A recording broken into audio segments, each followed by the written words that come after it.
Good morning. This is the Power of Healing with Otabi. Ungowekethelo.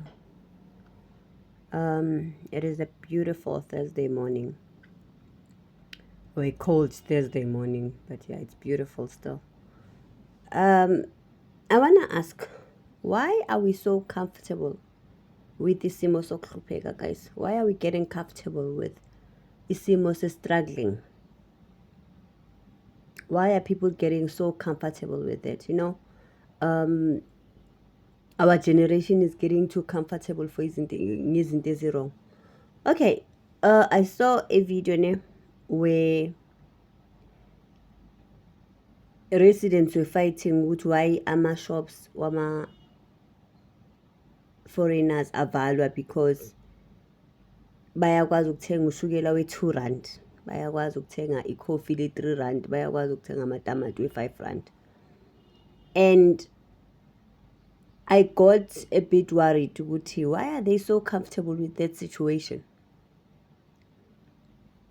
When do you get to that point when you say, I'm comfortable ukuthi ngithenga ushukela we-2 rand every day?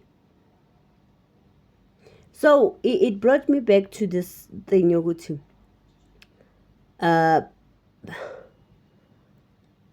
if you haven't grasped the fact that impilo yimpi, if you haven't grasped the fact that bophelo kentwa usenkingeni, impilo ukulwa sithandwa sami. You fight with everything that you've got, and this is what I've learned from a very early age. You fight. Regardless, yes, we say sometimes aphelile amandla, vele ngoba ayaphela amandla physically. Ngesinye isikhathi aphela amandla spiritually. But at the end of the day, you fight. Ulwa uzulwe nabakini amathonga kini, ulwe uzulwe noJehova, because you have to fight. Impilo ayimpi, impilo akusukulala and say, okay, these things are happening, ayikho into engayenza. So I want to speak about isimo senhlupheko, guys, that and I want to highlight certain things that we're not aware of. When uzofika ku struggling phase, guys, do you know that you get signs? You get a lot of signs. As umuntu, a spiritual being, you get signs. Abanye abantu get signs ngamaphupho. Abanye abantu physically they get signs. And I think I've experienced it where, first of all, when I started being sick, it's just a small story, my experience. When I started being sick, mangizoqala ukugula serious, I lost my wallet. First thing that into yokuqala in my life ayikaze yayenzeka before, I lost my wallet with everything on it, like i-card, ID. And that for me was a sign with something big was about to happen. And I got sick. Really sick. And the day when I was supposed to go and renew my ID, day of the appointment, that's when I was going to hospital. And then I understood immediately, ukuthi I'm in a phase where the universe is saying you're becoming non-existent. And this is now a battle that I must be fighting. And I focused on that. Because that was the sign yokuthi it's not natural, but however, And then after that, as ngigula, I was standing ngipheke estofini. Bengisese week, not bengigula, but bengisese week. I was standing ngipheka estofini, and my pyjama, itop pyjama that I was wearing caught fire. Angazi kanjani estofini yasha. And I said to myself, this is a sign yenhlupheko. Ngasithatha ngayisishisa mina ngaphandle. Guys, because you have to fight things. We've kept impahla ezidabukile. Guys, impahla ezidabukile means inhlupheko. I don't want to lie to you. I learned this, and I was taught by a white lady one time emsebenzini where cups were chipped. Shuthi yabona maliphukile kancane nanani. Abelungu once isitsha noma icup liphukile ngaleyo ndlela or line crack, do you know bayalahla? Do you know why balahla? Indians do the same. Do you know why? Tina, we don't believe in these things and that they happen. Now, another sign, a physical sign, yoguthi kuzinhlupheko guys. Or let me not say a sign, but kunesimo ekungafanelanga usivumele. Kunezinto endlini ekungafanelanga iphele. Kunezinto eziwukudla endlini ekungafanelanga uhlale ungenazo. No matter what happens, leyo nto ufanele ihlale ibe khona. First of all, itswayi, kuze onion, kuze impuphu. Those three things, they are more. But those three things, itswayi, impuphu, onion, akusinto efanele ingabi ne-sign of endlini. It is a sign of struggling in spirituality.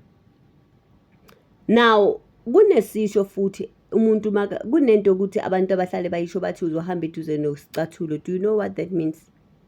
Uzohlupheka. Umuntu makakhesa athi uzohamba eduze nesicathulo uzohlupheka.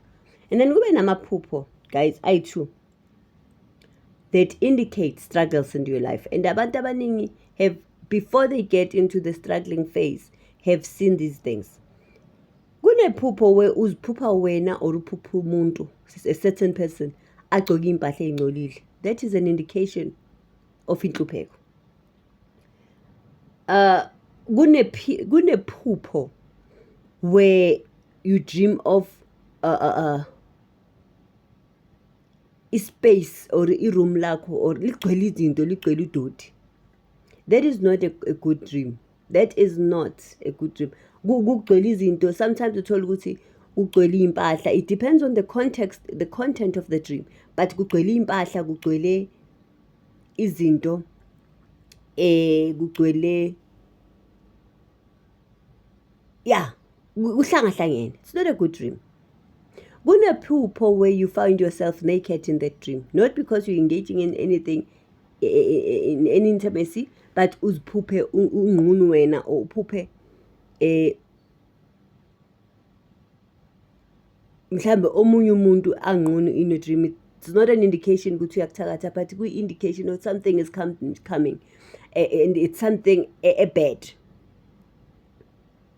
It's something bad. It's not necessarily ukuthi because it depends also ku-content yephupho. That is why ngithi amaphupho ethu awafani, asho into eziningi kubantu aba-different. But akusiyiphupho elihle lelo. I once dreamt of somebody I was dating elele embedeni engagqokanga. Ngamfonela ngathi, where are you? The day ngiyamphupha, it's a Friday night. Saturday morning he got an accident. At dawn he got an accident, a huge accident which was supposed to take his life. But mangiceda ukuphupha ngavuka, ngakhuleka. Even when mangimbuza ukuthi ukuphi, athi ngisesibhedlela ngithole accident ekuseni. Ntathakusa. It's not a good dream. So it depends ukuthi what's happening on that dream. But I wanna say, guys, let us stop being comfortable in nhlupheko. Stop. Yabona masuqala when you're declaring it with your own mouth ukuthi ngi-right ukuthi ngithenge ushukela we-2 rand, ngi-right ukuthi ngithenge i-coffee le-3 rand. Guys, when you declare it with your own mouth, thina siyakhala nokukhala mawubona isimo ukuthi asikuthi ningazongihlolela. So guys, why are you getting comfortable with isimo sekuhlupheka? Because mawukwazi uku-understand the vibrations, you get familiar energies ezikutshela ukuthi something is wrong. I said to people, mawungena endlini, especially ntambama, your lights will tell you. Ama-dope wakho, ama-light wakho will tell you. Even your candle does tell you isimo masingekho right. Your light will tell you ukuthi isimo asikho right. Kunento ekhona la endlini.